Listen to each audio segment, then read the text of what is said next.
ఒకవేళ ఇప్పుడు చాలా మనం చూస్తున్న దీంట్లో చాలామంది పేరెంట్స్ ఒక 60-70 ఇయర్స్ వచ్చేసరికి పిల్లలు అబ్రాడ్ నుంచి రావటము, ఆస్తులని రాసుకోవటము, తీసుకొని వెళ్ళిపోవటం, వాళ్ళని రోడ్డు మీదకి వదిలేసి వెళ్ళిపోవటం జరుగుతుంది.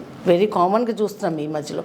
ఆస్తులంతా పిల్లలు రాయించుకోవటము, అక్కడ అనాథాశ్రమంలో ఇవన్నిట్లో పడేసి వెళ్ళిపోతున్నారు. వాళ్ళకు 5,000 10,000 వాళ్ళ మొహాన కొట్టేస్తున్నారు. చనిపోతే కూడా వచ్చి కర్మ చేయని రోజులు కూడా ఉన్నాయి. అంటే బతుకున్నప్పుడే చూడట్లేదు మేడం, చనిపోయాక ఏం చూస్తారు? అదే ఇప్పుడు దానికి మనము కోర్టు ద్వారా వీళ్ళకి ఆస్తి చెందకుండా ఏమైనా చేయగలమా? ఖచ్చితంగా చేయొచ్చు. Protection of life and property of senior citizen అని ఒకటి ఉంది. If a senior citizen after the commencement of this act has transferred this property either movable or immovable by the way of gift or otherwise subject to the condition that the transferee shall provide him basic amenities and physical needs, and thereafter such transferee refuses to provide such promise, such transfer of property shall be deemed to have been by fraud, coercion or undue influence.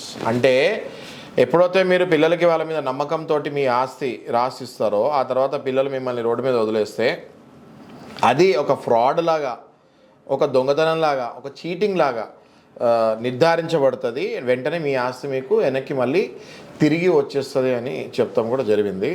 So ఇదంతా నేను ఎందుకు చెప్తున్నానంటే సమాజంలో మనము ఇప్పుడు rapes, murders, లేకపోతే చీటింగ్లు, land ఇష్యూలు, ఆస్తి తగాదాలు వీటి గురించి మాట్లాడుతాం, కానీ ముసలి తల్లిదండ్రుల గురించి మాట్లాడతాం అనేది చాలా తక్కువ అయిపోయింది.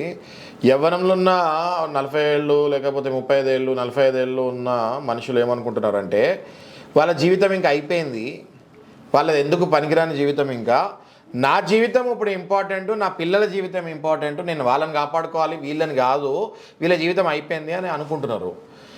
అట్లాంటి పిల్లలు ఉన్న తల్లిదండ్రులకు నేను చెప్పేది ఏంటి అంటే ఈ యాక్ట్ క్రియేట్ చేసిందే మీలాంటి వాళ్ళ గురించి. పార్లమెంట్లో ఈ బిల్ 2007 సంవత్సరంలో పాస్ అయింది. ఎంతో ప్రజల్లో నుంచి ఈ డిమాండ్ వస్తే కానీ ఇట్లాంటి బిల్స్ పాస్ కావు.